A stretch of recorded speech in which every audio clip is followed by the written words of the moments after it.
Bismillah. Cubaan. Boleh dengar suara saya, nampak nota? Dengar Ustaz, nampak. Alhamdulillah. Alhamdulillah. Okey. Okey, kejap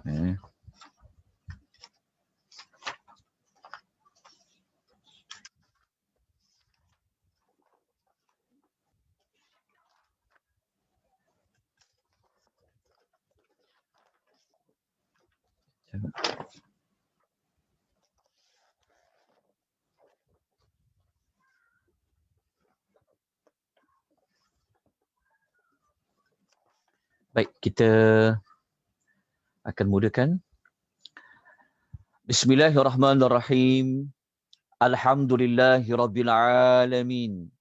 Wassalatu wassalamu ala asyrafil anbiya'i wal mursalin wa ala alihi wa sahbihi ajma'in. Asyhadu an la ilaha illallah wahdahu la syarika lah. وأشهد أن محمدا عبده ورسوله اللهم صل على سيدنا محمد وعلى آله وصحبه ومن تبعهم بإحسان إلى يوم الدين أما بعد السلام عليكم ورحمة الله وبركاته.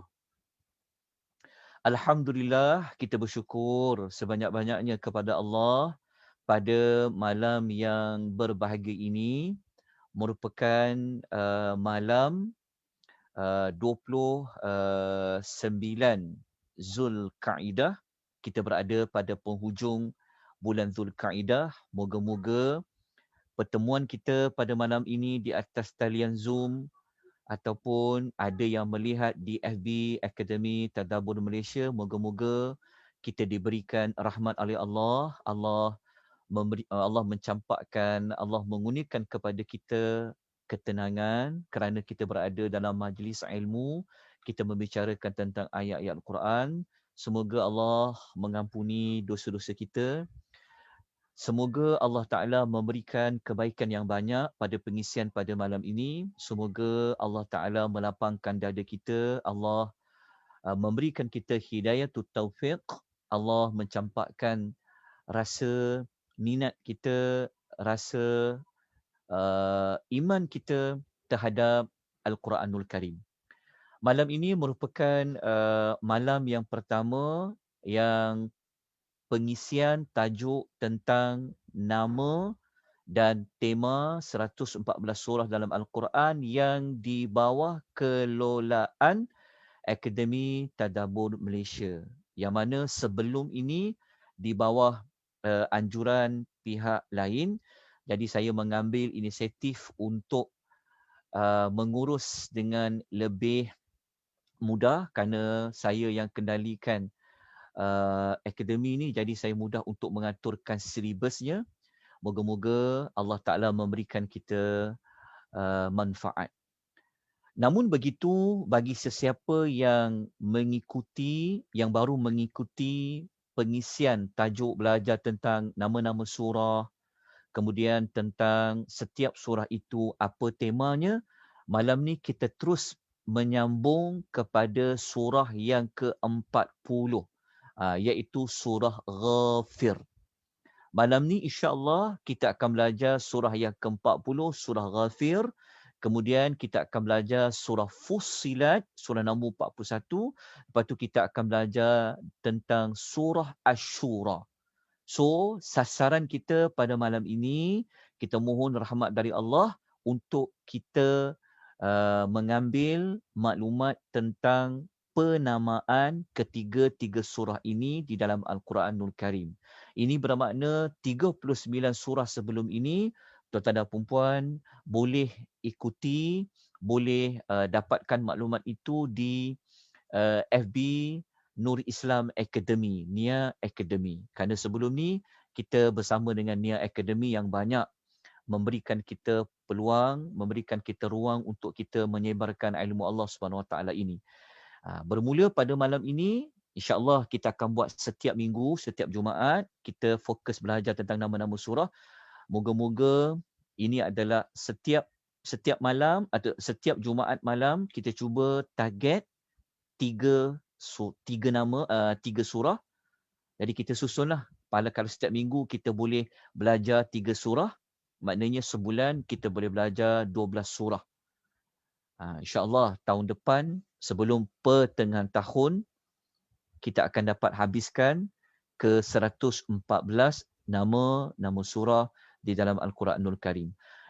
Nota seperti biasa akan dijadikan sebagai rujukan. Jadi tuan-tuan boleh dapatkan nota di grup-grup WhatsApp. Saya baru hantar pada tuan-tuan dan puan-puan. Kemudian nanti boleh rujuk juga di Telegram Akademi Tadabbur, dan insyaAllah nota ni juga akan diletakkan di link Google Drive insyaAllah. Nanti saya akan kemaskinikan maklumat itu. Walau apapun saya minta maaf di atas kelewatan memberikan nota kepada tuan-tuan dan puan-puan kerana saya ada membuat beberapa pengemaskinian maklumat. Jadi moga-moga dapat memudahkan untuk kita belajar setiap pertemuan kita Jumaat malam Sabtu. Baik, kita teruskan dengan surah Ghafir. Siapa yang ada Quran terjemahan, tuan-tuan dan puan-puan boleh membuka surah Ghafir. Kalau surah Ghafir ni dia terletak pada muka surat 467 sehinggalah muka surat 476. Okay. Tetapi kita tidaklah ingin membincangkan tentang kandungan ayat. Kita tidak membincangkan tentang sinopsis ayat. Untuk sinopsis ayat, kita telah selesai pada bulan Ramadan yang lalu. Jadi sesiapa yang ingin mengetahui surah Ghafir ni, kandungannya berkenaan dengan apa, tujuan surah ini apa, maka kena lihat balik dalam YouTube ada. Kita dah masukkan, kita dah upload untuk sinopsis 30 juzuk. Nota pun boleh dapat di Google Drive. Tajuk dia adalah nota untuk 30 juzuk, untuk sinopsis. InsyaAllah nanti boleh dapatkan. Kerana kalau tuan-tuan tahu sinopsis surah Ghafir yang berjumlah 85 ayat ni, sangat-sangat membantu untuk memahami nama surah ini. Kerana dekat nama surah ni kita tak ulas ayat dia secara terperinci. Cuma kita nak bincang pada nama. Sebab tu tajuknya nama surah. Selama ni kita tahu surah tu namanya Ghafir. Tetapi apa kaitan Ghafir dalam kandungan surah? Kenapa dipilih dengan nama Ghafir? Ghafir itu apa? Itulah di antara maklumat yang kita akan bincangkan pada setiap pertemuan kita Jumaat malam Sabtu. Baik, kita teruskan dengan surah Ghafir. Surah Ghafir ni, kalau tuan-tuan tengok kepada Quran terjemahan, Ghafir maknanya apa? Ghafir adalah yang maha pengampun. Maknanya surah Ghafir ni adalah surah yang maha pengampun. Maknanya ada nama-nama surah dipilih daripada nama Allah. Ghafir adalah salah satu nama Allah Al-Husna yang merujuk kepada maklumat Allah itu yang maha pengampun. Tetapi Ghafir ni, kalau kita belajar dari sudut tata bahasa Arab, Ghafir ni dia adalah kata nama. Kata nama ni Ghafir ni yang maha pengampun. Maknanya sampai bila-bilalah Allah Ta'ala ini dia memiliki sifat mengampuni. Maka surah ini adalah surah yang menjelaskan Allah itu yang maha pengampun. Okay. Apabila kita dah tahu terjemahan dia, kita dah tahu nama surah itu, maka kita kena cari lagi maklumat tambahan. Tambahan tu maksudnya, kenapa Allah memilih surah ini dengan nama surah yang maha pengampun? Ada apa maklumat pada pengampun tu? Kan? Jadi sebab kita belajar nama surah. Jadi kalau dia jadi nama, tentu pada nama itu sendiri memberikan kita gambaran awal, akan menampakkan kita lagi, oh surah Ghafir ni yang ada 85 ayat ni cerita pasal apa. Jadi nak tahu kandungan surah Ghafir menceritakan tentang apa, pada nama surah tu dah dapat jawapan dia. Sebab itu ilmu belajar tentang nama surah ni jangan dipandang rendah. Ada orang kata, tak payahlah belajar nama-nama surah ni. Dia ada orang menganggap belajar nama surah ni macam biasa-biasa je. Ada beberapa pihak yang mengatakan begitu. Sebab itu, kalau kita belajar ni, jangan abaikan pada nama-nama surah. Jadi, kita mengambil usaha, kita berusaha juga untuk menerangkan pada masyarakat supaya dia faham kenapa surah itu namanya Ghafir. Orang yang tak nak belajar nama-nama surah ni, kalau kita tanya dekat dia, terjemahan pun kadang-kadang tak tahu. Tetapi dengan sikap yang kadang-kadang ialah sebagai pengajar ni kadang-kadang sakit hati juga. Tapi sabar, sabar. Ya, sebab orang yang tak kenal Quran, dia tak tahu tentang Quran, dia tak nampak apa kesan daripada belajar nama surah. Semoga Allah Ta'ala sentiasa mencampakkan kepada kita rasa ingin belajar. Apa sahaja kalau sebut tentang Quran, kita nak belajar. InsyaAllah. Dalam modul yang lain, saya tengah susun lagi nak belajar tentang pembuka dan penutup surah. InsyaAllah. Baik, Ghafir. Okey, Ghafir ni, kalau kita nak cari dalam ayat berapa, maksudnya dalam ayat manakah perkataan Ghafir itu dia diambil.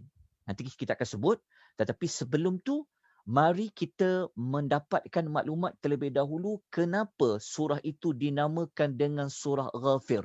Kita dah tahu makna dah, Ghafir itu yang Maha Pengampun. Kenapa surah tu nama yang Maha Pengampun? Tak lain dah tak bukan, memang kita boleh bagi jawapan kerana di dalam surah itu ada menyebutkan tentang Ghafir yang Maha Pengampun. Itu justifikasi dia. Kenapa surah itu dinamakan Ghafir?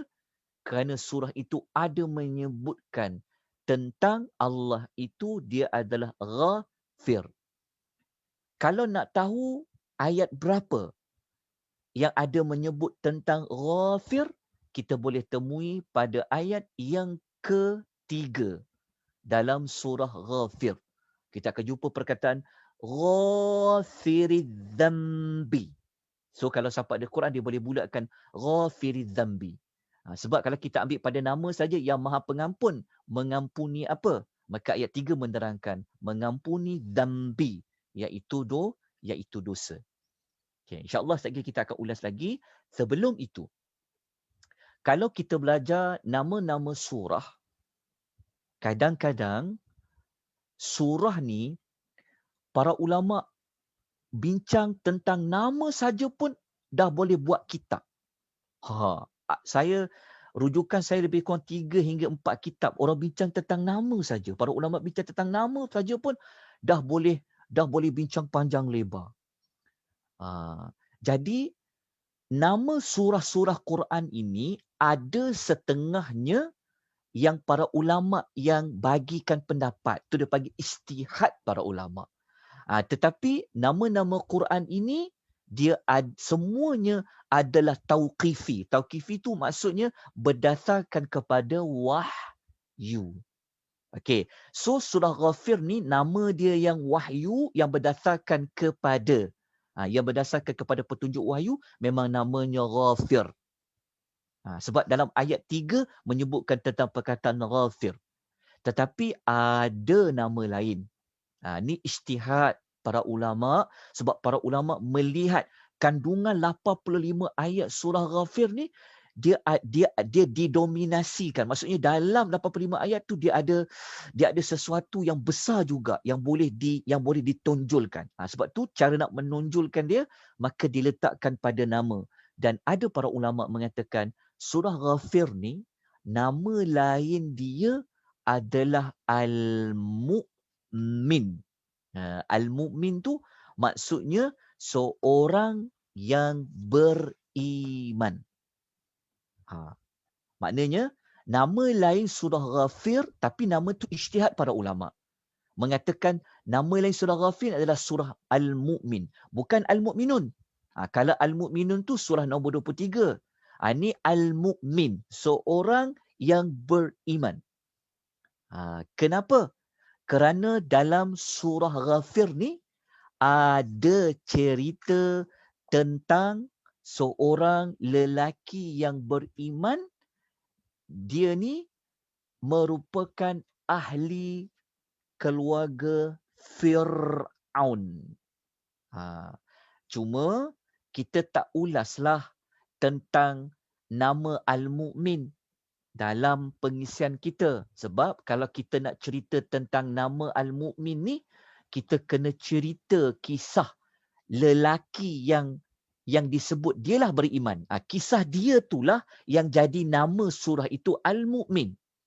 Dalam keluarga Fir'aun, ada rupa-rupanya dalam diam-diam tu ada seorang lelaki yang beriman kepada Nabi Musa.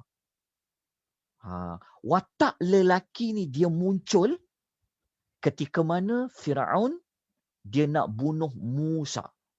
Maka muncul lelaki ni menzahirkan keimanan dia.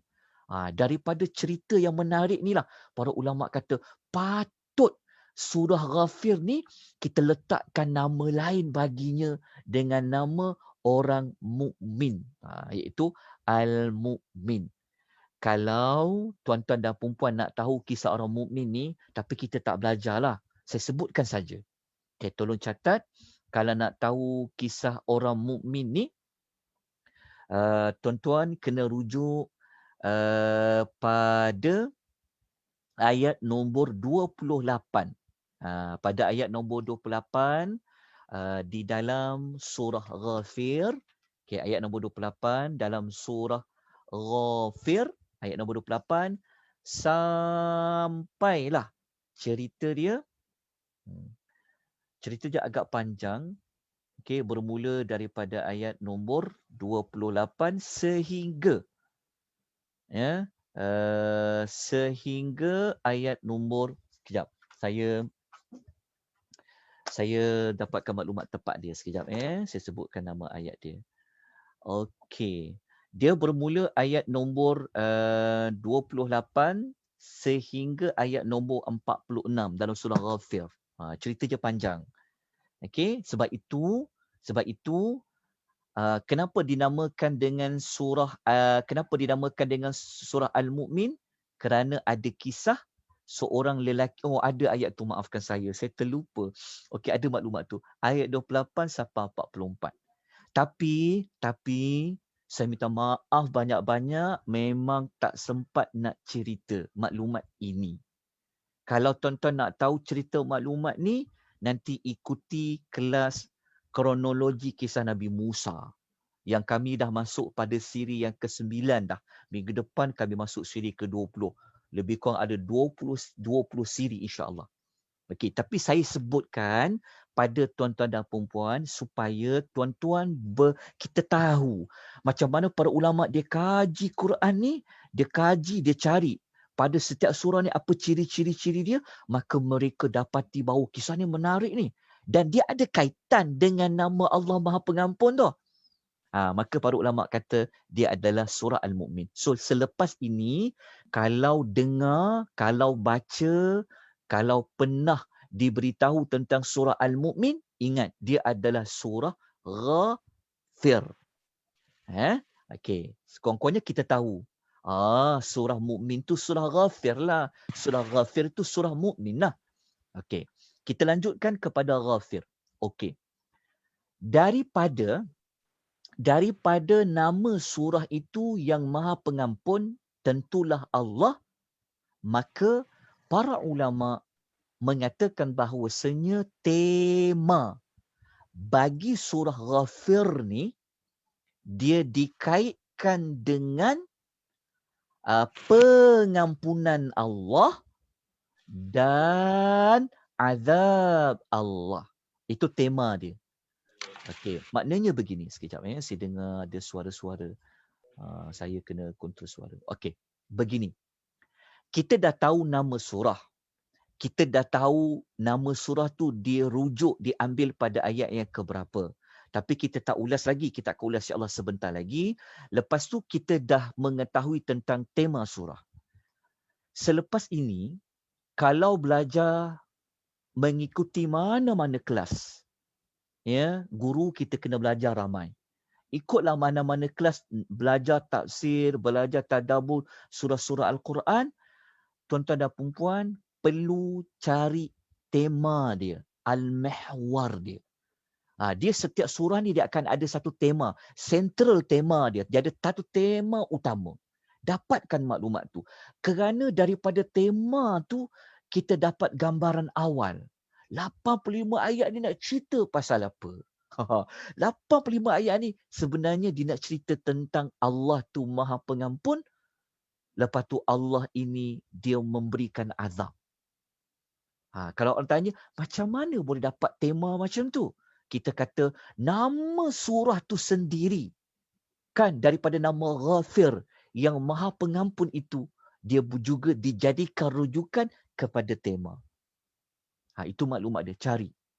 Kalau siapa yang ikut kelas sinopsis 30 juzuk yang saya buat Ramadan yang lalu, kita tak guna nama tema, tapi kita tukar pada istilah tujuan surah.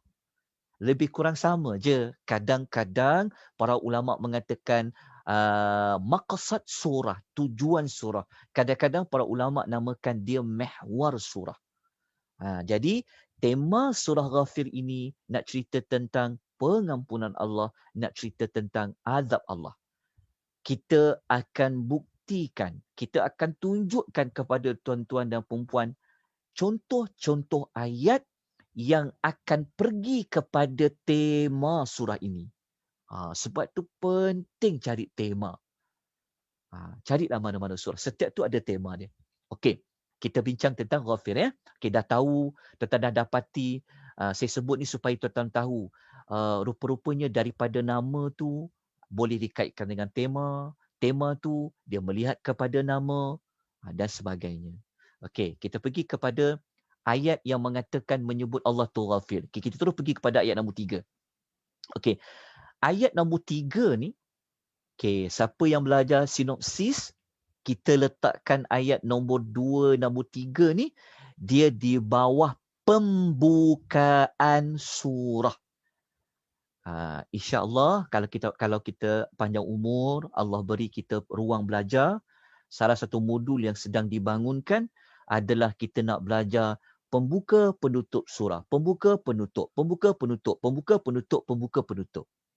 Kan selama ni kita belajar ikut tradisional. Ayat 1, ayat 2, ayat 3, ayat 4 belajar. Tapi kita ubah metod belajar, perbagaikan, kita belajar nama surah. Belajar tema surah. Lepas tu belajar nak cepat lagi pembuka penutup. Dia setiap pembuka dan penutup surah tu dia ada rahsianya di situ. Lepas tu barulah kita belajar satu ayat, satu ayat, satu ayat. Sebab tu belajar Quran ni sabar.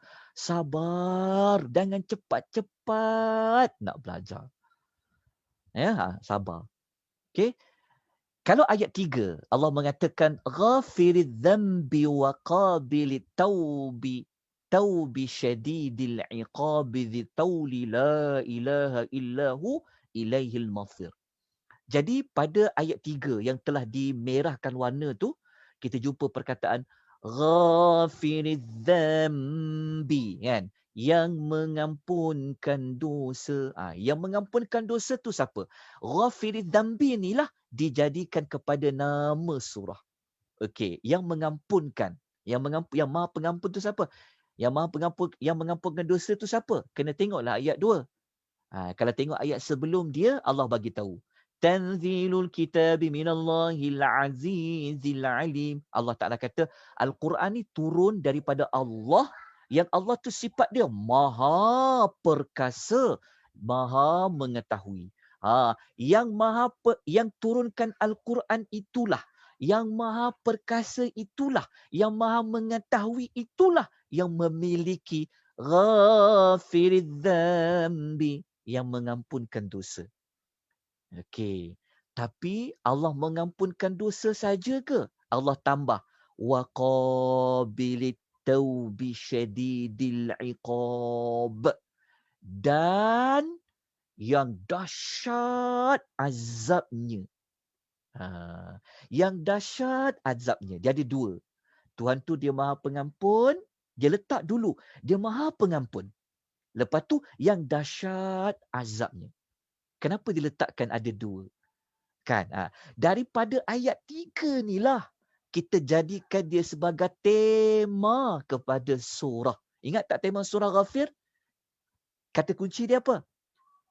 Pengampunan Allah dan azab Allah. Sebelum kita cerita azab, kena tonjolkan dulu Tuhan tu Maha Pengampun. Sebab Allah mulakan dia sebut dia Maha Pengampun. Jadi orang yang faham nama surah tu telah terbayang, tergambar dalam pemikiran dia bahawa Allah ni dia Maha Pengampun. Buatlah salah macam mana pun, syirik macam mana, besar macam mana pun syirik, Allah menyediakan ruang kamu, kalau kamu insaf, kamu nak baiki diri, Allah Ta'ala itu ghafiriz zambi. Maha Pengampun. Okey, jelas. Tetapi Allah bagi tahu, di sebalik Allah tu Maha Pengampun, siapa yang tak nak ambil peluang untuk dapat keampunan Allah, maka Allah Ta'ala kata apa? Dia kata syadidul iqab. Azabnya sangat dahsyat. Nampak tak susunan dia? Tengok bagaimana turun, maknanya 85 ayat ni dia cerita pasal dua benda ni je. 85 ayat ni dia cerita tentang nama surah tu. Dia Maha Pengampun. Faham tak maksudnya? Kan dakwah datang kan? Quran turun. Kerja Quran ni turun membersihkan, memperbaiki cara orang berfikir, memperbaiki akidah, memperbaiki amalan-amalan maksiat. Baiki. Siapa yang dah salah tu tak apa. Quran kata, minta ampun Allah. Minta ampun pada Allah. Tetapi siapa tak nak ambil peluang minta ampun pada Allah, maka dia akan berhadapan dengan syadidul iqab. Syadidul iqab. Okey. Dah dapat pada pengertian nama surah, dah nampak dah. Daripada nama surah tu, dah dapat gambaran dah. Kan? 85 ayat sebenarnya pusinglah macam mana tu, dia akan pergi kepada pembuka surah ini, iaitu Ghafiriz zambi wa qabilit taubi syadidul iqab. Itulah tema dia. Okey. Kita buktikan. Tengok ya, daripada nama surah kita akan cari rahsia. Kenapa pada nama tu? Kenapa pada nama tu? Maka kita akan gali, kita akan jumpa pada nama tu. Sebab tu betapa besarnya ilmu penamaan surah. Orang buat PhD tau. Tesis-tesis orang Arab buat PhD tentang nama-nama surah ni. Besar, tapi sayangnya lah. Sayang 1000 kali sayang. Kalau tak nak belajar nama surah ni. Sedangkan itulah kaedah yang paling smart. Salah satu kaedah nak cepat faham 85 ayat dalam surah Ghafir. Baik, kita tunjukkan contoh ayat ya. Okay, kita nak habis dah surah Ghafir, dia mudah je. Okey, kita tengok contoh ayat. Okey. Kalau kita buka pada ayat nombor 45, 46. Kan? Okey, kita akan temui ayat ni Allah Ta'ala cerita tentang Fir'aun. Isu dia kan? Yang ni kalau kita belajar tentang kenapa cerita Fir'aun duduk dalam surah ni? Yang tu tuan ikuti kelas saya kronologi kisah Nabi Musa. Itu kita masuk maklumat lain. Tapi kalau kita tanya kan, kalau dalam sejarah kita belajar, kita faham, dalam sejarah para rasul ni, orang yang paling jahat kan, orang yang paling teruk sekali siapa? Antara watak dia adalah Fir'aun kan. Banyak cerita dia diulang Fir'aun. Kita faham cerita tentang karakter Fir'aun. Maka Allah letakkan cerita Fir'aun itu di dalam surah Ghafir. Kenapa? Kenapa? Sebab kita tahu tadi surah Ghafir ni cerita tentang pengampunan, cerita tentang azab. Maknanya Fir'aun ini sebenarnya dia ada peluang untuk dia mendapat pengampunan Allah. Tapi dia ambil tak peluang tu? Dia ambil tak peluang tu? Sedangkan nama surah itu yang Maha Pengampun, yang Maha Pengampun, yang Maha Pengampun. Tapi dia ambil tak peluang tu. Mari kita baca ayat dia. Okey, kalau kita baca pada ayat nombor 45 ni, Allah Ta'ala cerita tentang Nabi Musa diselamatkan dengan kumpulan dia. Allah Ta'ala kata apa? فَوَقَاهُ اللَّهُ سَيِّئَاتِ مَا مَكَرُوا. Maka dia diselamatkan oleh Allah daripada tipu daya mereka. Lepas tu Allah Ta'ala kata, وَحَاقَ بِآلِ فِرْعَوْنَ سُوءُ الْعَذَابِ. Manakala Fir'aun dengan kaum dia yang ikut dia tadi tu, nampak tak perkataan su'ul azab? Kalau siapa ada Quran terjemah, tolong bulatkan perkataan su'al azab. Azab tu dahlah azab. Nama pun azab. Tapi diletakkan perkataan su'. Su' tu maksudnya buruk. Azab yang sangat buruk. Siapa yang terima? Fir'aun yang terima. Azab buruk. Itu yang dikaitkan dengan tema tadi tu. Dahsyatnya azab Tuhan kan? Maka salah satu manusia yang Allah paparkan, yang Allah bagi contoh dalam surah Ghafir adalah kisah Fir'aun. Dia dapat azab yang sangat buruk. Azab buruk dia dapat tu apa? Azab buruk dia dapat tu Allah cerita lagi, Allah perincikan lagi pada ayat yang berikutnya. Allah Ta'ala kata, An-naru yu'raduna 'alaiha ghuduwan wa 'ashiyya. Mereka ni masa duduk dalam kubur, mereka akan merasa kepanasan api neraka tu pada waktu pagi dan pada waktu petang. Jadi ayat inilah yang para ulama mengatakan bahawasanya azab kubur itu ada. Dan siapa yang nak tahu tentang neraka, dia nak tahu tentang syurga yang Allah akan tunjukkan pagi petang, inilah ayatnya. Tapi ayat ni dipakai umum, tapi Allah Ta'ala cerita khas. Allah meletakkan cerita neraka akan didedahkan pagi dan petang, Allah sebut pasal Fir'aun. Maknanya sampailah ke hari ini, bermula zaman Nabi Musa dulu, sampailah ke hari ini, sampailah, sangkakala tu, Fir'aun yang duduk di dalam kubur itu, dengan kaum-kaum dia, dengan tentera-tentera dia, mereka merasa bahang panas api neraka. Lepas tu, Allah Ta'ala kata apa? وَيَوْمَ تَقُومُ السَّاعَةُ أَدْخِلُوا آلَ فِرْعَوْنَ أَشَدَّ الْعَذَابِ. Bulatkan perkataan أَشَدَّ الْعَذَابِ. Tengok, jumpa dua kali perkataan azab kan? Pada hari berlakunya kiamat, maka Allah Ta'ala akan kata Fir'aun akan masuk ke dalam neraka tu. Yang masa dekat alam barzah, mereka dah rasa bahang api neraka tu.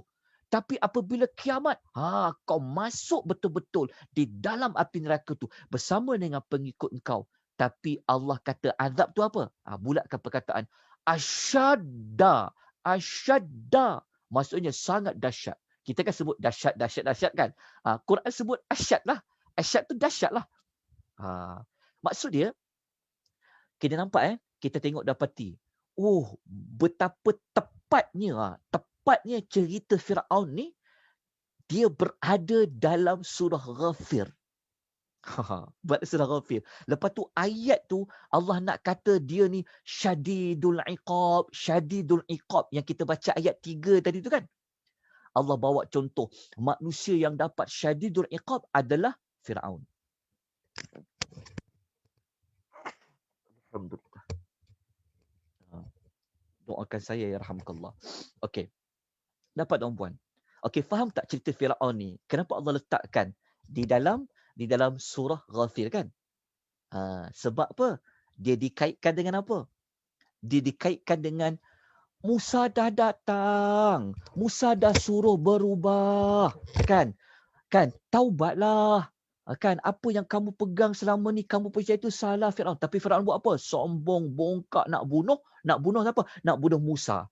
Sebab itu ketika dia nak bunuh Musa itulah muncul watak seorang lelaki yang mempertahankan Musa. Sebab tu saya minta baca ayat yang 28 sampai 44 tu.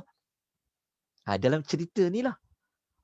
Watak lelaki tu kalau kita baca lagi, dia juga memainkan peranan ajak Firaun tu sendiri, ajak keluarga Firaun tu sendiri, ajak orang-orang besar Firaun supaya apa?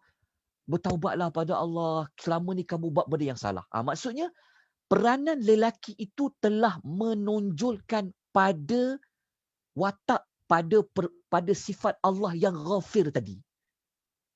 Yang maha pengampun tadi tu. Okey. Kemudian kita lanjutkan lagi pasal Firaun ni. Lepas tu kalau kita baca ayat nombor 49. Ni saya sambung, saya terus pergi ayat nombor 49. Ini cerita lain. Ini dah cerita lain. Cerita lain ni cerita tentang orang masuk neraka lagi. Kita nak tonjolkan, kita nak nampakkan tuan-tuan dan puan-puan tentang azab tu. Tentang azab tu. Tengok cara Allah Ta'ala menggambarkan, Allah Ta'ala nak cerita kita ayat pasal azab ni, dia bukan sebut azab je. Dia tak sebut azab je. Tapi dekat Firaun tadi Allah tambah perkataan apa? Allah kata su'ul azab. Azab yang sangat buruk. Lepas tu ketika Allah kata nak azab ni, Allah Ta'ala kata apa? Asyad. Azabnya dahsyat. Lepas tu pada ayat 49 kalau kita baca ni, kalau kita faham kan, ya Allah, ayat ni beratnya. Kenapa? Kerana cara Allah menyebut tentang azab tu, Allah tak sebut azab yang dahsyat, azab yang buruk, tapi Allah Ta'ala cerita tentang cara dia. Kita baca ayat, kita akan nampak betapa bijaksananya Allah Ta'ala ni dalam menggunakan pelbagai cara nak kata azab tu berat. Jadi Allah kata, وَقَالَ الَّذِينَ فِي النَّارِ لِخَزَنَةِ جَهَنَّمَ دَعُوا رَبَّكُمْ. Orang yang berada dalam neraka tu, dia akan cakap dekat khazanah Jahannam. Khazanah Jahannam ni maksudnya penjaga-penjaga, penjaga neraka. Orang yang masuk neraka tu, dia pergi cakap dekat penjaga neraka tu, dia cakap apa? Ud'u rabbakum. Tolonglah penjaga-penjaga neraka, malaikat-malaikat jaga neraka ni. Korang tolonglah. Tolong apa? Tolonglah berdoa. Pergilah minta dekat Tuhan kamu. Minta apa? Yukhaffif anna yawman minal azab. Korang tolonglah minta dekat Tuhan korang supaya dia ringankan sikit je azab dekat kami. Tapi dekat ni saya tertinggal perkataan sehari. Sekejap saya betulkan. Dia sebenarnya ayatnya ringankan sedikit azab kepada kami. Sedikit yauman, sedikit maksudnya satu hari. Sekejap saya betulkan. Satu hari. Yauman minal azab tu maksudnya sedikit lah. Tapi kita baca itu satu hari. Faham tak maksudnya? Okey. Isunya adalah, cuba kita hayati ayat ni. Kenapa diorang minta ringankan sekejap je, satu hari je? Kenapa nak minta ringankan? Kita faham ayat ni, ya Allah, mereka tak tahan sebenarnya azab neraka ni. Berat azab neraka ni.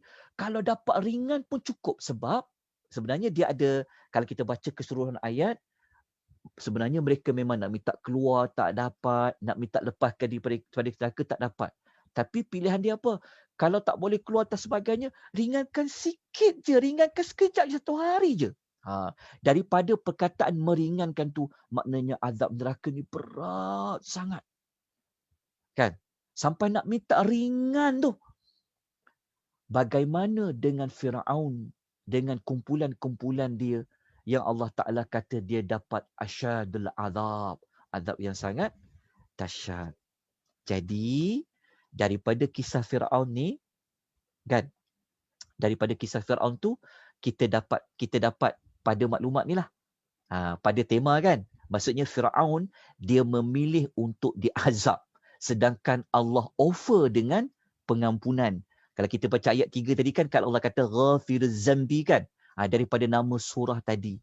Allah tak letak nama surah tu dengan surah syadi waqabil taubi.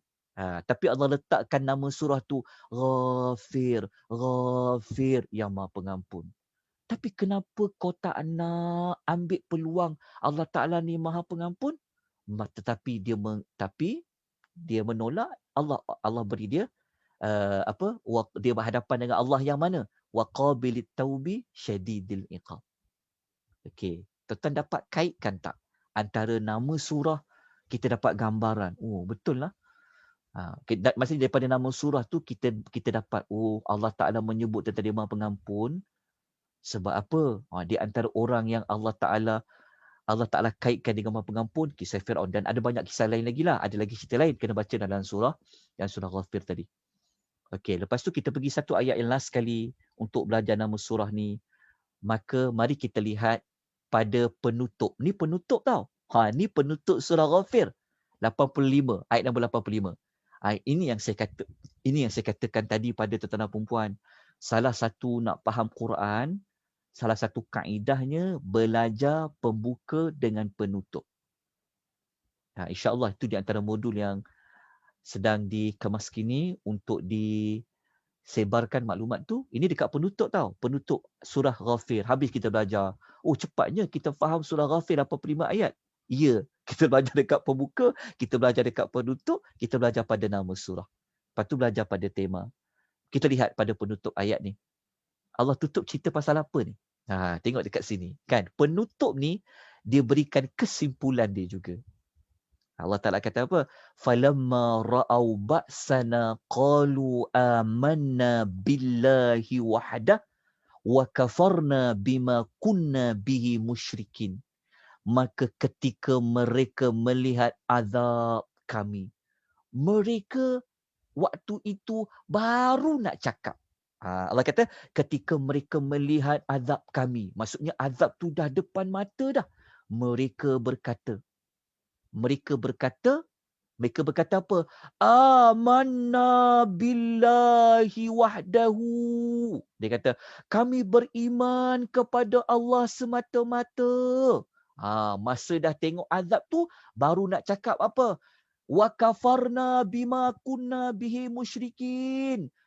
Kami ni sebenarnya kufur kepada benda-benda yang menyebabkan kami menjadi musyrik. Maksudnya, waktu dah melihat azab, baru mereka nak mengaku mereka beriman kepada Allah yang satu, dan waktu tu mereka menafikan. Mereka mengatakan, kami tak beriman sebenarnya kepada benda-benda syirik tu. Kami tak beriman kepada dia. Kami kufur. Faham tak maksudnya? Tapi waktu tu mereka cakap macam tu waktu bila? Waktu mereka apa? Ra'au ba'sana, ketika melihat azab. Lepas tu Allah Ta'ala kata apa? Allah kata pada ayat terakhir surah Ghafir, falam yaku yanfa'uhum imanuhum lamma ra'au ba'sana. Allah Ta'ala kata apa? Maka keimanan mereka, pengakuan mereka beriman sewaktu melihat azab kami sudah tidak lagi bermanfaat, tidak lagi berguna buat mereka.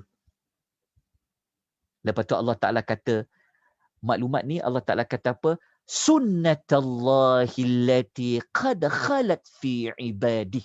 Allah Ta'ala kata, itulah sunnah, itulah ketetapan Allah yang telah berlaku kepada hamba-hambanya. Maknanya Allah Ta'ala bagi tahu apa? Ni ketetapan Allah ni macam SOP lah. SOP Allah Ta'ala dia panggil sunnatullah. Ketetapan Allah. Ketetapan Allah tu maksudnya dia tak boleh ubah dah. Maksudnya Allah Ta'ala kata Allah Ta'ala telah tetapkan. Allah Ta'ala tetapkan kepada hambanya apa? Kalau azab tu dah nampak depan mata, waktu tu baru kau nak mengaku kau beriman, waktu tu baru kau nak mengaku kau ni sebenarnya mentauhidkan Allah, Allah Ta'ala kata apa? Dah tak diterima lagi. Itu ketetapan Allah.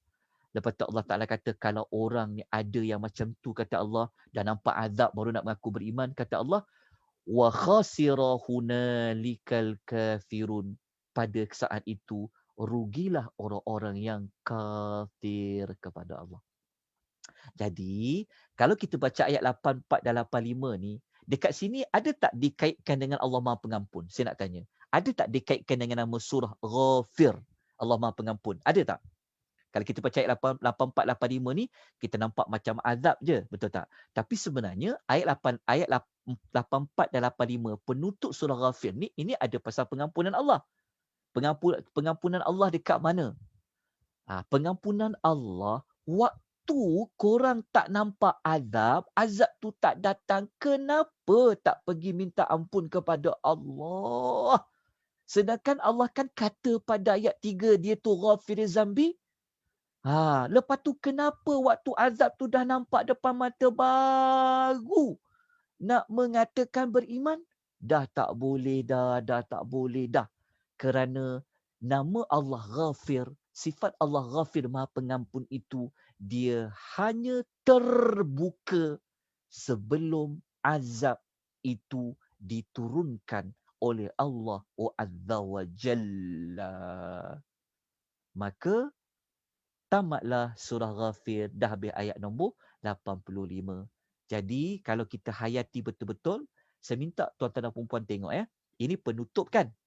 Penutup. Ada kaitan dengan peluang bertaubat, peluang dapat keampunan Allah, lepas tu kesan dapat azab kan? Kesan pengampunan kesan azab tu, cerita pasal azab. Kalau tengok pada pembuka yang kita belajar tadi tu, ayat 2, ayat 3, apa kesimpulan dia? Kalau baca dekat ayat 2 dengan 3 pembuka ni, kita tahu Allah tu Maha Pengampun, Ghafir, nama surah, Allah tu Maha menerima taubat. Betul tak? Kalau pergi gabung dengan penutup, kita dapat maklumat apa? Maklumat dia tu yang pergi pada tema tadi. Tema dia apa? Pengampunan Allah dan azab Allah Subhanahu Wa Taala. Inilah maklumat dalam surah Ghafir. Bacalah ayat 1, ayat 2 sampai 85, dia akan pergi kepada tema ni. Tapi tema ni ambil dari mana? Tema ni diambil daripada pembuka dan penutup pada nama surah, maka keluarlah tema ni. Fahamlah kita apa kandungan surah Ghafir. Baik. Lepas ni kalau orang minta cerita surah Ghafir, dah boleh cerita dah. Betul tak? Orang kata hafal ke? Hafal ke? Kita senyum je, tak perlu kata apa-apa. Tapi sebab kita belajar nama surah, kita tahu tema surah, kita tahu dekat pembuka, kita tahu dekat penutup, kita boleh cerita. Baik, selesai ya. Okey, ada soalan tak dekat surah Ghafir? Sebelum saya nak lanjutkan dengan surah Fussilat. Ada persoalan? Ada pertanyaan? Boleh ikut tak? Jelas tak? Dapat tak sesuatu maklumat tambahan? Ada tak nilai tambah yang tuan-tuan boleh gunakan untuk memahami Al-Quranul Karim? Okey, nak faham surah Ghafir. Okey. Jelas. Dah dapat ketahui tentang makna surah. Okey, ayat dia, moga-moga dapat manfaat. Okey, ada tak soalan? Saya layan dulu soalan. Alhamdulillah. Kalau tuan-tuan faham, kalau tuan-tuan jelas, semua tu sebenarnya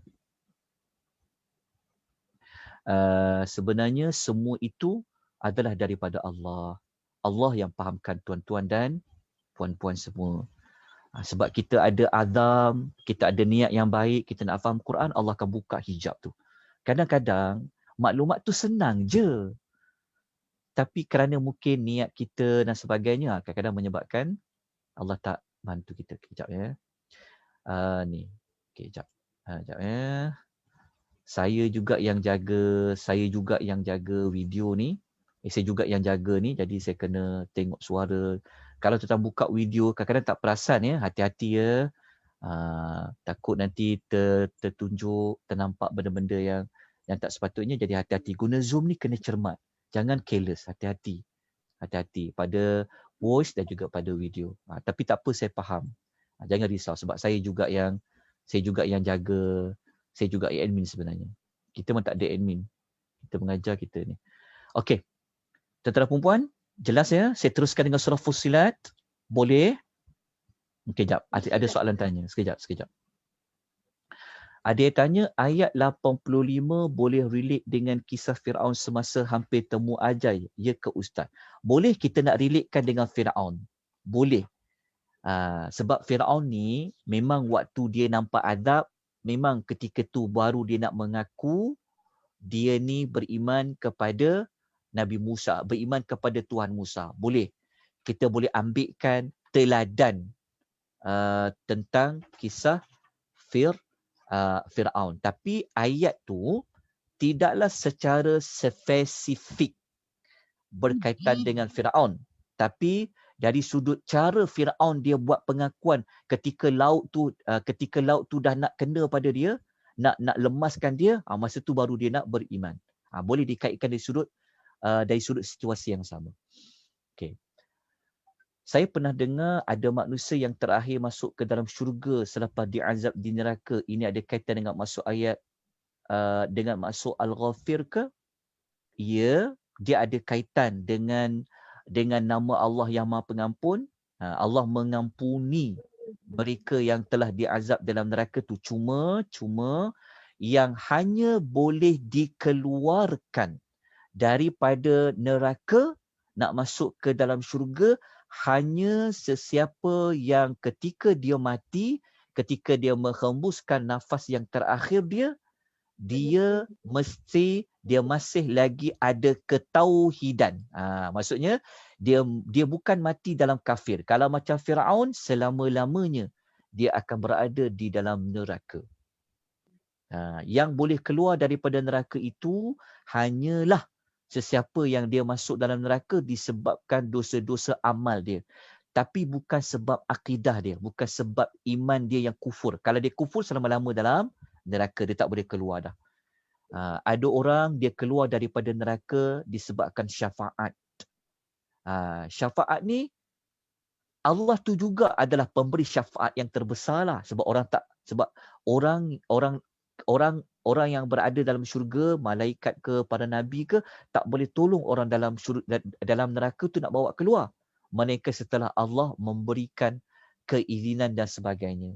Maka selepas semua orang dah kehabisan peluang nak bagi syafaat, tapi ada lagi nak bawa keluar, Allah Ta'ala itu sendiri yang akan mengeluarkan orang itu di dalam neraka.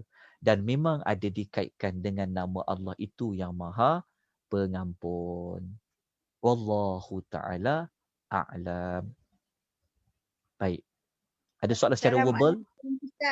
Waalaikumsalam warahmatullahi wabarakatuh. Ya. Saya dengar macam ni, walaupun dia banyak dosa, dia duduk dalam neraka, satu hari dia akan pergi ke syurga juga. Betul ke? Betul. Tapi dengan syarat dia mesti ada iman juga. Maksudnya waktu dia mati tu, dia mesti ada tauhid. Tauhid tu maksudnya dia mati tu bukan dalam keadaan mensyirikkan Allah. Itu je syarat dia. Kalau dia mati mensyirikkan Allah, dia tak boleh keluar daripada neraka buat selama-lamanya. Tapi kalau waktu dia mati, dia ada buat dosa besar, pahala dia kurang daripada dosanya, Allah Ta'ala akan azab dulu. Azab ni mengikut dosa dia buat. Lepas tu, dia akan keluar nanti pergi syurga. Ya, betul lah. Memang sebab kita belajar pun pagi tadi. Sampai ikut kelas Riyadhus Shalihin pagi tadi, memang kita belajar tajuk cerita tentang sesiapa yang dia mati dalam mentauhidkan Allah, dia tetap akan masuk syurga juga. Ada orang dia terus ke syurga. Ada orang dia masuk neraka dulu. Tetapi akhirnya dia akan masuk ke dalam syurga. Termasuklah ada orang last kali dia masuk ke dalam syurga, Allah Ta'ala keluarkan dia. Ada cerita yang menarik pada orang terakhir yang masuk ke dalam syurga. Okay. Ada soalan lain? Dapat maklumat tu? Ya, terima kasih Ustaz. Sama-sama. Ada soalan lain? Sebelum kita pergi kepada surah Fussilat. Boleh lagi ke ni belajar lama sikit malam-malam ni? Boleh. Mengantuk, nak tidur mana. Kat dalam rumah. Iyalah, dalam rumah tu lagi senang nak ngantuk. Tapi saya ingat sikit lagi saya nak dengar surah Al-Mulk. Okey, alhamdulillah. Okey. Ustaz Izzat. Alhamdulillah, syukur. Okey. Kita teruskan dengan surah Fussilat ya, sikit je. Saya tak perlu ulas dengan panjang lebar, tak apa. Kita ada lagi kelas pada minggu depan. Okey, kita buat setiap minggu insya-Allah. Jadi kita tak perlu terkejar-kejar. Yang paling penting kita faham. Jelas. Kita ingat sampai bila-bila. Okey. Sekarang kita pergi kepada surah Fussilat. Okey. Kalau tak sempat catat tak apa. Sebab ada maklumat tambahan tu kena catat lah. Tapi kebanyakan maklumat tu dia berada di dalam nota. Ya, insya-Allah. Nanti dapatkan nota. Baik, kita pergi kepada surah Fussilat. Apa makna Fussilat? Fussilat maknanya yang dijelaskan. Yang dijelaskan. InsyaAllah kalau kita ada ruang nanti Allah izinkan, kita boleh belajar kenapa surah Fussilat ni dia duduk sebelah surah Ghafir. Itu pun kita boleh belajar. Kemudian kita belajar nanti. InsyaAllah banyak benda kita kena belajar. Selama ni mungkin kita tak pernah belajar. Kita mungkin tak pernah belajar dari sudut susunan surah-surah. Ni kita belajar nama. Nanti kita belajar susunan ya, insya-Allah. Insya-Allah tu semua tu dalam perancangan. Kena ada niat yang baik, kena ada azam, moga-moga Allah beri kita pahala pada azam kita. Okey, Fussilat maknanya yang dijelaskan. Okey, itu terjemahan dia, makna dia. Sekarang kita nak dapatkan lagi apa dia yang dijelaskan tu. Apa yang menjelaskan? Kita cuma tahu yang dijelaskan. Yang dijelaskan tu maksudnya mesti ada yang penjelas dia. Lepas tu mesti ada yang dijelaskan apa. Maka kita tengok kepada justifikasi nama surah. Kenapa surah tu dipanggil Fussilat? Kerana dalam surah Fussilat ini ada disebutkan tentang ciri ataupun sifat Al-Quran yang menjelaskan ayat-ayatnya. Maknanya Fussilat tadi tu, yang Fussilat tadi tu merujuk kepada apa? Merujuk kepada Al-Quran. Sebab kita tak jumpa nama Quran. Yang kita jumpa Fussilat, sifat, ciri. Mungkin kita tanya, apa dia Fussilat tu? Apa dia Fussilat tu? Yang kita tahu yang dijelaskan. Tapi kita mungkin kita tak dapat tangkap. Yang dijelaskan tu apa dia? Apa yang menjelaskan? Rupa-rupanya Fussilat itu adalah ciri ataupun sifat yang ada pada Al-Quran. Al-Quran dia ada 114 surah. Okey. Daripada surah-surah Quran itu ada ayat. Okey. Kalau macam surah Fussilat dia ada 54 ayat. Kalau surah Ghafir tadi 85 ayat. Maka 54 ayat dalam surah Fussilat ke, dalam surah Ghafir ke, dalam surah-surah mana-mana pun ayat-ayat itu Al-Quran akan menjelaskan ayat tu. Maksudnya apa mesej dia, apa maklumat dia. Itulah yang dikatakan nama Fussilat. Fussilat itu yang menjelaskan. Yang dijelaskan itu adalah Al-Quran. Okey, dapat makna Fussilat tu.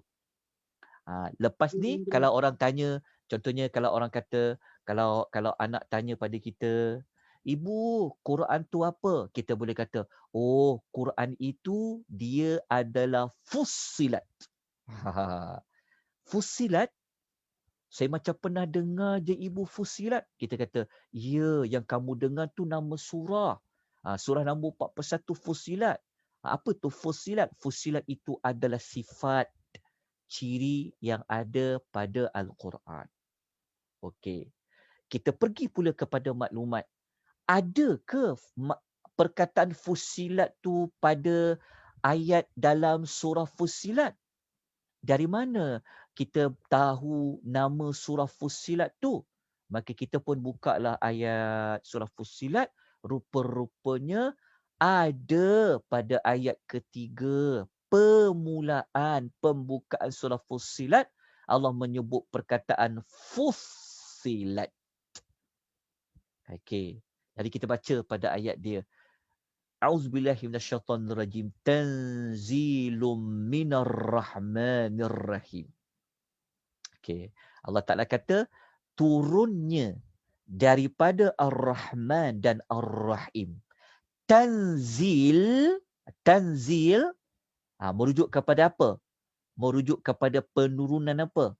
Tentulah Al-Quran. Okey, lepas tu Allah Ta'ala cerita. Ayat 2, dia cerita tentang Quran tu turun dari Allah yang Maha Rahman, daripada Allah yang Maha Ar-Rahim. Selama ni, kita jumpa nama Rahman dan Rahim, kita tak jumpa ayat kata berkaitan dengan tanzilum. Okey, tapi kat sini kita jumpalah. Allah bagi tahu kita, Quran itu diturunkan daripada Ar-Rahman, daripada Ar-Rahim. Allah Ar-Rahman dan Rahim. Tapi Allah tak cerita lagi apa sifat Quran tu turun, apa ciri-ciri Quran tu turun, maka Allah ceritalah pada ayat nombor 3. Yang turun tu apa? Tanzil tu apa? Kitabun. Kitab tu kitab Quran lah. Tapi Allah Ta'ala cerita. Yang diturunkan dari Allah Ar-Rahman dan Ar-Rahim itu cirinya apa? Ayat 3 kata fussilat ayatuh.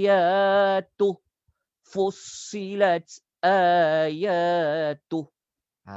Yang dijelaskan ayat-ayatnya. Ayat-ayatnya. Ayat tu maksudnya ayat-ayatnya. Nya tu kembali kepada apa? Kitabun. Kitabun tu turun dari siapa? Ar-Rahman, Ar-Rahim. Yang turun daripada Ar-Rahman dan Ar-Rahim itu apa? Kitabun. Kitabun tu sifatnya apa? Fussilat. Fussilat kepada apa?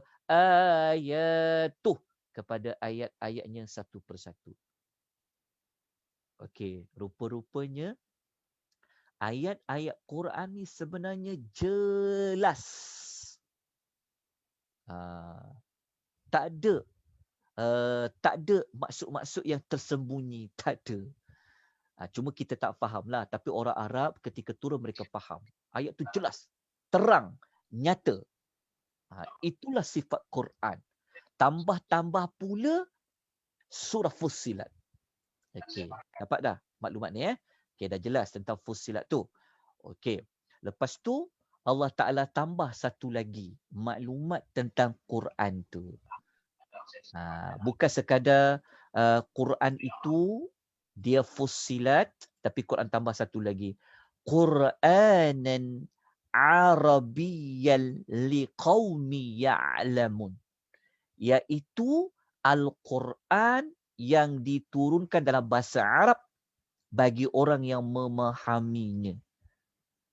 Maksudnya, kenapa Allah sebut bahasa Arab? Maknanya nak mengatakan Quran ni dah lah jelas kan? Jelas pula, turun pula dalam bahasa Arab. Turun kepada orang Arab dalam bahasa Arab.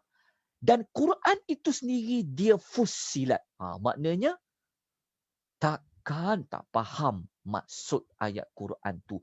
Takkan tak faham lagi apa yang Allah nak bagi tahu. Itulah ayat nombor 3. Maknanya daripada nama surah tadi tu kita mendapati rupa-rupanya daripada Fussilat tadi, nama surah tadi Allah nak bagi tahu. Quran ni ayat-ayatnya sangat jelas, sangat terang. Khususnya kalau orang Arab ni pula turun pula dalam bahasa mereka itu sendiri, Arab. Takkanlah tak faham lagi, takkanlah tak jelas lagi kan. Itulah maksud Fussilat. Okey. Tapi kita kena gali lagi maklumat. Kenapa dengan Fussilat tu? Kenapa dengan Fussilat tu? Kita cuma tahu ayat-ayatnya jelas. Maksudnya sampai, terang, nyata. Bahasa Arab pula. Tapi kita nak gali lagi. Contoh ayat tu jelaskan pasal apa?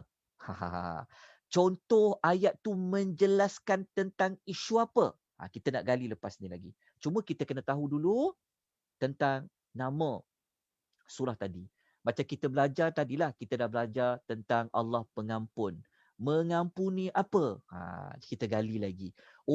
Ayat-ayat Quran itu jelas. Dijelas Quran itu sifatnya menjelaskan ayat-ayatnya. Okey.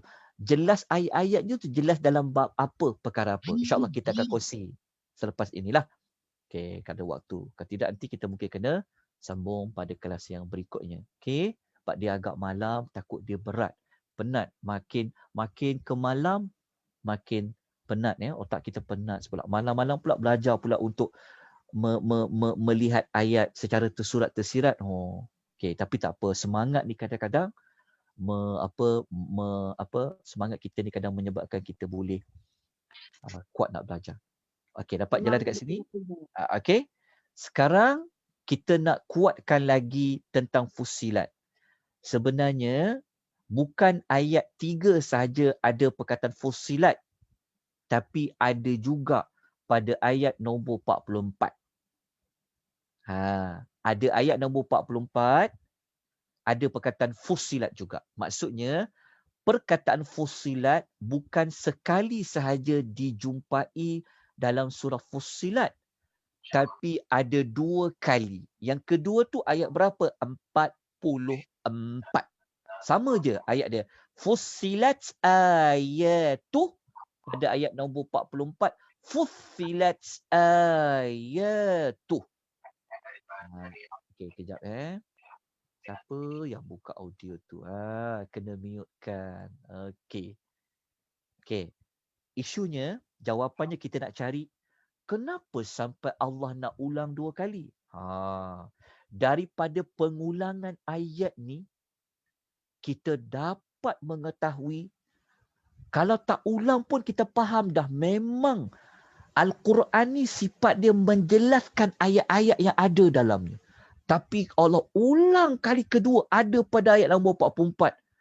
Memang kuat sangat-sangat bahawa Al-Quran ini sifatnya adalah Fussilat ayatu. Untuk kukuhkan lagi maklumat, untuk lebih untuk dapat penghayatan lagi, kalau kita baca ayat nombor 44 ni, kita tengok. Allah Ta'ala cerita kepada kita, kita baca, Allah Ta'ala kata, walau ja'alnahu Qur'anan a'jamiyan. Allah Ta'ala kata, kalaulah Al-Quran itu kami jadikan dia dalam bahasa asing. A'jami ni maknanya orang asing. Bahasa asing tu bukan bahasa Arab lah. Allah Ta'ala kata, kalaulah Quran itu kami jadikan dia dalam bahasa asing, kan? Laqalu, pasti mereka, iaitu orang-orang Arab tu yang turun Quran kepada mereka, pastilah mereka akan kata, laula fussilat ayatu. Tentulah mereka akan kata apa? Kenapa Quran ni tidak dijelaskan ayat-ayatnya? Maksudnya mereka tanya, kenapa Quran tu tak turun dalam bahasa kami? Kami tak fahamlah ayat ni. Maksudnya Allah tak kata kalau. Allah tak kata kalau kami turunlah Quran tu dalam bahasa asing, tentu nanti mereka akan cakap pula, kenapa Quran ni tak turun dalam bahasa yang kami faham? Kenapa tak dijelaskan ayat-ayatnya supaya kami faham? Jelas tak? Maksudnya ayat nombor 44 ni nak menerangkan bahawasanya orang Arab, korang yang turun Quran ni padanya ketika itu, Allah Ta'ala kata memang jelas dah ayat dia. Allah tak turun dalam bahasa asing. Turun dalam bahasa apa? Arabian, dalam bahasa Arab. Maknanya sudah terang lagi bersuluh. Apa istilah dia? Maknanya terang lah. Terang. Itulah Fussilat. Tapi kita taklah terang. Tapi kita tak lanjutkan pengisian kita pada malam ni. Untuk menerangkan Fussilat ini, maka kita berhenti di sinilah. Okey, nanti kita sambung lagi minggu depan. Kita ulang balik tentang Fussilat ini. Kita nak tengok contoh-contoh penjelasan lagi. Fussilat ayat tu, ayat tentang apa? Pasal perkara apa? Namun begitu, Alhamdulillah dengan rahmat Allah, kita dah tahu. Fussilat itu berkenaan dengan sifat ciri Al-Quran. Al-Quran itu apa? Dia menjelaskan ayat-ayat yang terkandung di dalamnya. Macam mana boleh dijelaskan? Dia turun dalam bahasa Arab. Ketika mana ayat ini turun kan? Dalam bahasa Arab. Allah tak turunkan pun dalam bahasa asing. Maknanya sangat jelaslah Okey. Cuma kita belum lagi dapat maklumat lanjut contoh-contoh apa yang nampak jelas ayat-ayat dalam Quran tu. Maknanya kita belajarkan setiap ayat ni dia ada mesej dia, dia ada maklumat dia, ada perkara dia. Okey, perkara apa yang dijelaskan, insya-Allah kita kena sambung pada kelas minggu hadapan. InsyaAllah. Jadi saya tinggalkan kita berhenti di sini untuk malam ni. Takut saya bimbang berat pengisian saya yang saya sampaikan pada malam ini. Dengan waktu pun dah malam ya. Jadi dia memberi kesan juga kepada untuk kita faham. Okey. Boleh, ada mana-mana persoalan? Saya buka satu atau dua soalan sebelum kita tangguhkan pengisian kita pada malam ni. Ada tak? Okey. Ada pertanyaan tak? Saya tengok dekat chat tu tak ada. Alright, dekat FB. Allah, kesian dekat orang dekat FB. Saya minta maaf ya kalau saya tak dapat tengok dekat FB. Saya tengok dekat FB ada tak? Ada tak orang memberi komen? Ada tak? Tak dekat FB. Allah beratnya rasa dosa di bahu. Isyam ada di mana-mana. Okey, Isyam ada di mana? Kenapa pula tu? Okey, tak ada soalan di FB Akademi Tadabbur Malaysia. Okey. Kita berhenti dekat sini ya sebab kita pun dah dekat 10.30. Kita nak rehat awal. Baik, esok saya jemput semua ya. Kalau tak ada kelas mana-mana, ada kekosongan, ikuti kelas Tadabbur Suratul Kahfi. InsyaAllah besok jam 10.30 kita belajar Tadabbur Suratul Al-Kahfi. Tidur awal. Assalamualaikum Ustaz. Ya, waalaikumsalam. Ya. Nak minta tolong Ustaz. Ada seorang student kita dulu dekat dengan Nia kan Ustaz? Ya, Student kenapa? Ustaz juga, Tengku Norma tu dia meninggal. Minta doakan sikitlah Ustaz. Tengku Norma? Ada student dekat Nia dulu Ustaz. Oh, bukan dia dah sihat ke sebelum ni? Sihat, dia ada COVID. Sekarang ni dia ditimpa COVID ke apa?